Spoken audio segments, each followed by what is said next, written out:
बता रहा हूँ, कश्मीर को मिनी स्विट्जरलैंड कहा जाता है। कश्मीर को कोई दिक्कत नहीं होती है। मनोज पाठक को क्यों दिक्कत होती है भद्रवाह को मिनी कश्मीर के? अब यही दिक्कत है जब मैं हिस्टोरिकल नाम लेता हूं। किसी भी तरह अगर भद्रवाह प्रमोट होता है तो दिक्कत क्या है? मिनी कश्मीर के नाम से प्रमोट नहीं हो रहा। इसका मतलब आपको नफरत है कश्मीर से? इसका मतलब नफरत है आपको क्या? कश्मीर कहाँ है? कश्मीर में है। कहाँ है? कश्मीर में है। हमने तो हिंदुस्तान में है। बिल्कुल हाँ, हिंदुस्तान का टूट क्यों नहीं बता रहे? देखिए, लोगों का इल्जाम हमेशा रहता है कि मनोज पाठक जब भी जलूसा करता है तो खतरा रहता है कि कहीं दंगा न करवा दे। ये क्यों, ऐसा क्यों? हाँ, वो अपना हक लेंगे, हम अपना हक लेंगे। ज्यादातर आप रिलीजन बेसिस पे पॉलिटिक्स करते हैं, डेवलपमेंट पे क्यों नहीं आप बात करते हैं? हमेशा देखा जाता है तो धर्म की बेस पे आप सियासत करते हैं, आप क्यों नहीं करते हैं डेवलपमेंट पे? क्यों? इन सब चीजों पे प्रोटेस्ट करते हुए कभी देखा ही नहीं मैंने। आप क्यों नहीं देखा? इन सब चीजों पे जो आप बेसिक चीजें बता रहे हैं, डेवलपमेंटल इश्यूज बता रहे हैं। अबरार जी घर से बाहर निकलता हूँ अरेस्ट कर देते हैं, निकलने नहीं देते। उनको लगता है कि ये जय श्री राम बोलेगा, ये नहीं बोलना तो मैं बोलूंगा।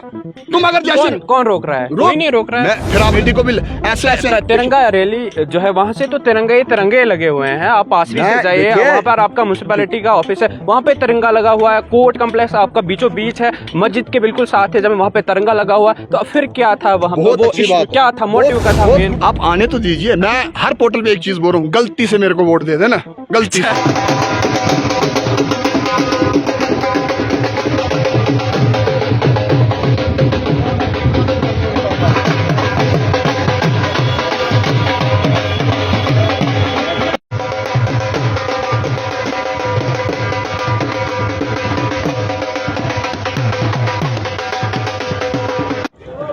अस्सलाम वालेकुम नाज़रीन, आप देख रहे हैं द चनाब टाइम्स। मैं हूं आपके साथ अबरार बट इस वक्त भद्रवाह में मौजूद हूं और मेरे साथ देख सकते हैं आप मनोज पाठक जी है, एकदम सनातन भारत दल से इलेक्शन लड़ रहे हैं। एमपी का क्यों जो है एमपी का इलेक्शन लड़ रहे हैं, ना सरपंच का, ना डीडीसी का, ना असेंबली एमएलए का, सीधा ही एमपी का, ये जानने की कोशिश करेंगे। मनोज जी, सीधा आपने छलांग मारी, एमपी इलेक्शन लड़ रहे हैं, क्या सोच कर? देखिए, ये छलांग मैंने नहीं मारी, ये एक पार्टी का निर्णय होता है। पार्टी का जो उच्च अधिकारी हैं, जो सेंट्रल लेवल के हैं, उनका ये निर्णय था कि आपको वहाँ से लड़ना है। कई बार मैंने उनको कहा भी कि नहीं, अभी मैं नहीं लड़ूंगा, लेकिन उन्होंने मेरे ऊपर भरोसा जताया है।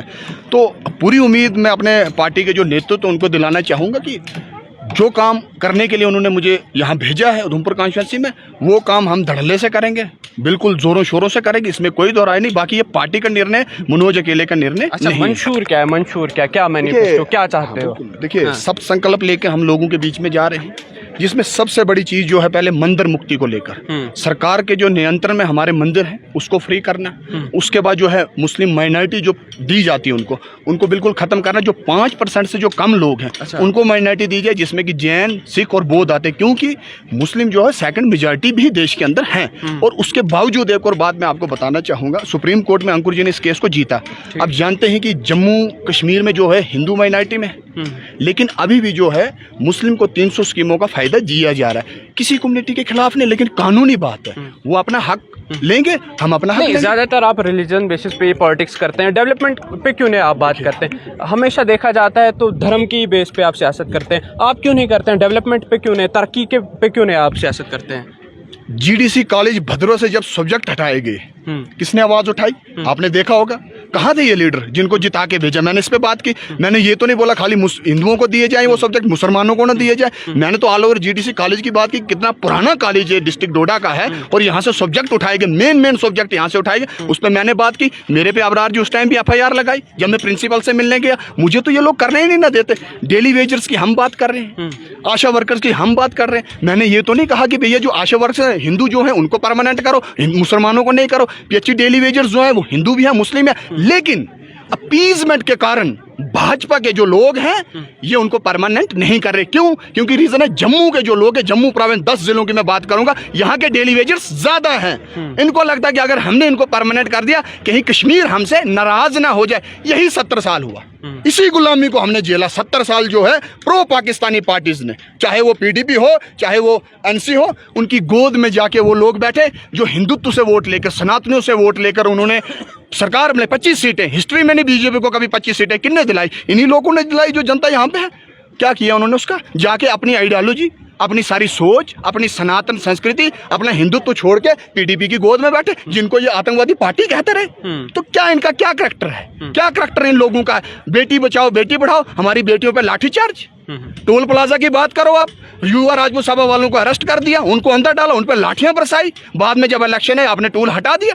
भैया तुम करना क्या चाहते हो? डिवीजन पॉलिटिकल पार्टी करती, मनोज पादा डिवीजन नहीं करता है। पिछले दिनों का वाकया अबरार जी है। आप मुझे एक चीज बताएं, आप मुस्लिम कम्युनिटी से बिलोंग करते हैं, कॉलेज परमिसेस के अंदर क्या नमाज पढ़ना अलाउड होना चाहिए या किसी कानून में है? आप मुझे इस चीज का जवाब दीजिए। मैंने आगे से इनसे यही सवाल किया कि अगर वहां पे नमाज हो सकती है तो वहां पे हनुमान चालीसा भी होना चाहिए, अगर काम बन जाएगा। ये एडमिनिस्ट्रेशन देखेगी, ये कॉलेज अथॉरिटीज देखेगी क्या है क्या नहीं है। लोग देखिए, लोगों का इल्जाम हमेशा रहता है कि मनोज पादा जब भी जलूसा करता है तो खतरा रहता है कि कहीं दंगा न करवा दे। ये क्यों, ऐसा क्यों? हाँ, मंदिर हमारा तोड़ा जाएगा, उस केस को फास्ट ट्रैक पे डाला जाएगा, 6 महीने में रिजल्ट मिलेगा, नहीं मिला तो मनोज पादा बोले नहीं। हमारा रोंडा से शिवलिंग चोरी हो गया, 6 महीने बीत गए, अभी तक शिवलिंग नहीं मिला, मनोज पादा नहीं बोले, फिर कौन बोलेगा अबरार जी? आप मुझे बताओ, ये आपने जैसे बोला पुलिस का काम है, ये पुलिस का काम नहीं है। अगर तुम वहां पे नमाज पढ़ने की अनुमति उनको दे सकते हो तो हम भी हनुमान चालीसा पढ़ सकते हैं। जितना मुस्लिम कम्युनिटी का हक है उतना हिंदुओं का भी हक है। तिरंगा रैली को रोका जाता है, मुझे हाउस अरेस्ट किया जाता है। उनसे पूछिए ना क्या रीजन है मनोज को हाउस अरेस्ट करने का? क्योंकि मनोज हिंदू आइडियोलॉजी पे चलता है। डेवलपमेंट की बात सुनिए, डेवलपमेंट की बात करता है। देखो, मैं रोड की भी बात कर रहा हूँ, शंखोजा रोड की बात किसने की? आप मेरी आज भी वीडियो सोशल मीडिया पे देख सकते हैं। वो लोग पालकी में लेके, कोई भी पेशेंट हो तो उसको पालकी में लेके आते। इन्होंने जो प्राइमरी हेल्थ सेंटर कहाँ खोले? मंथला, इतना धमुंदा, इतना बड़ा गांव है, वहाँ PSC है क्या? प्राइमरी हेल्थ सेंटर है वहाँ पे? उन लोगों को भी बेचारों को बाजार आना पड़ता है। तो इन चीजों को कौन बोल रहा है? हमारे जो परिहार साहब है नहीं, इन सब चीजों पे प्रोटेस्ट करते हुए कभी देखा ही नहीं मैंने। आप क्यों नहीं देखा? इन सब चीजों पे जो आप बेसिक चीजें बता रहे हैं, डेवलपमेंटल इश्यूज बता रहे हैं। अबरार जी घर से बाहर निकलता हूँ, हाउस अरेस्ट कर देते हैं, निकलने नहीं देते। उनको लगता है कि ये जय श्री राम बोलेगा, ये नहीं बोलना, तो मैं बोलूंगा।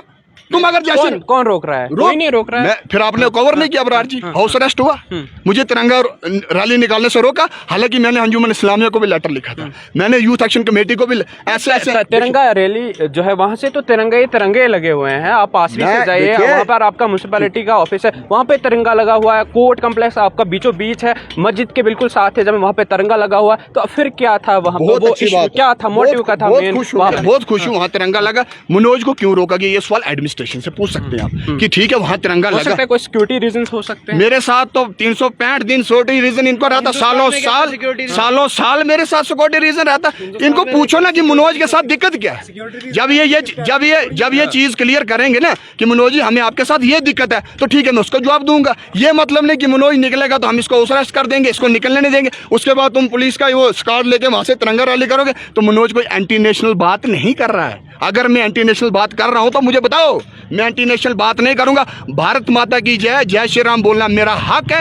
यूनिटी की बात करते हो? देखिए यूनिटी, भाई बनेंगे, भाई बनेंगे, चारा नहीं, चारा नहीं। जो 70 साल भाईचारा नहीं चाहते हैं, भाई बनेंगे। मैं बोल रहा हूँ भाई बनेंगे, चारा क्यों बने अबरार जी? चारा क्यों बने? मुझे एक चीज बताओ, चारा किस लिए बने हम? 70 साल जो है यहाँ पे कितने मिलिटेंसी रही आपने देखा 90s के दशक में, कितने लोग हमारे शहीद हुए। आज मैं इन भाजपा वालों से पूछता हूँ, कांग्रेस वालों से पूछ, लाल सिंह भी उतरे हैं कांग्रेस की तरफ से, 10 साल तो वो भी पार्लियामेंट में रहे। जिन जिन गाँव के वो नाम लेते, बोलना क्या काम आपने, क्या डेवलपमेंट वहाँ की छोड़ो, उसको कांग्रेस को तो बोलना ही नहीं है, उनकी तो विचारधारा ही अलग लेवल की है, उसमें हमें जाना ही नहीं है। अब मैं भाजपा को पूछता हूँ, जिन लोगों ने शहादतें दी 90s में, जिन्होंने हमारे समाज को बचाया, हमारे भद्रकाशी को बचाया, हमारे देश को बचाया, उन लोगों को कितना सम्मान यहाँ की बीजेपी दे रही, स्टेट बीजेपी। मुझे ज़रा बताओ, हज़ारों लेटरें ग्रीवियंस सेल PMO में भेजी, हज़ारों लेटरें, अनगिनत लेटरें हैं, कभी रिकॉर्ड निकालिएगा, लेकिन वो प्रधानमंत्री मोदी तक नहीं पहुंची। अगर वो प्रधानमंत्री मोदी तक पहुंचती ना तो ये एक्सपोज हो जाते डॉक्टर साहब।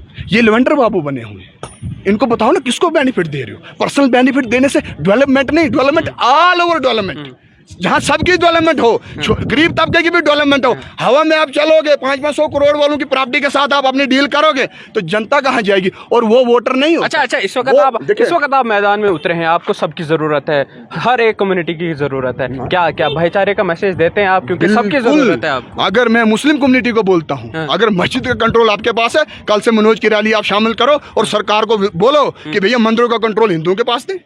मैं बोलता हूँ मुस्लिम वेलकम, मोस्ट वेलकम। आप बोलो गौ हत्या पे कानून आना चाहिए, आप हमारे साथ चलो। क्यों गौ हत्या पे कानून नहीं आना चाहिए? 370 भाजपा हटा सकती है, भाजपा सर्जिकल स्ट्राइक कर सकती है, क्या गौ हत्या पे कानून नहीं ला सकते? आपके 400 सीटें आएंगी उसके बाद ही लाएंगे, 272 के बाद तो फुल बहुमत अच्छा, होगी। मेन मैनिफेस्टो क्या है आपकी पार्टी का? देखिए सब संकल्प लेके हम चल रहे हैं। सबसे पहले जो इशू 10 साल के हैं, देखिए मुझे हर पोर्टल पे एक चीज पूछी जाए, नया क्या करेंगे? क्या करेंगे? ये 10 साल के पाप कौन धोएगा? ये जो 10 साल पीछे पाप हुए हैं, मतलब बीजेपी की तरह आपने भी वही बात कही है, पाप धो रहे हैं। हाँ। क्या किया 10 साल? मुझे टनल बन गया, छत्रकला टनल बन गया, शंखोजा की रोड बन गई, पीएससी हेल्थ सेंटर इन लोगों को दे दिए, डेली वेजर परमानेंट हो गए।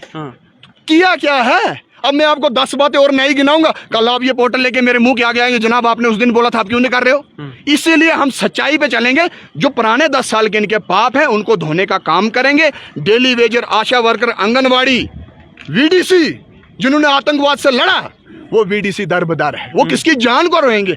बीबीएड, एमपीएड लड़के हैं, डिग्रियां करके, ग्रेजुएट लड़के हैं, पीएचडी करके डिग्री, किसकी जान को वो रोएंगे? किस उम्मीद से लोगों ने आपको वोट दिया था? तो आप तो भैया, आपको मन करेगा जित गुज्जर की बकरी लंघ जाए और रकबा गुज्जर का। इतने बड़े पद पे बैठ के इतना गैर जिम्मेदाराना जो बयान रविंद्र राणा दे रहे हैं, आप मुझे बताओ, मेरी जमीन भिज्जा गांव में, वहां से जरा गुज्जर की बकरी निकलवाओ ना, फिर रविंद्र राणा को बोलना कि वो जमीन गुज्जर के नाम करे। मैं चैलेंज करता हूं रविंद्र राणा साहब को, मैं राजनीति छोड़ दूंगा, अबरार जी मैं रैली भी छोड़ दूंगा, मैं सनातन की भी बात नहीं करूंगा। ये कभी हो सकता है? कठुआ, मड़वा, दक्षिण, पाडर, जाई, गुज्जर तो हर जगह आता गर्मियों में, ये सब उनका रकबा हो गया। हम कहाँ जाएंगे जी? बॉर्डर उस पार भेज रहे हो, किस पार? जम्मू के राष्ट्रवादियों के साथ यही धोखा किया जा रहा है। तो इस धोखे को अब एकम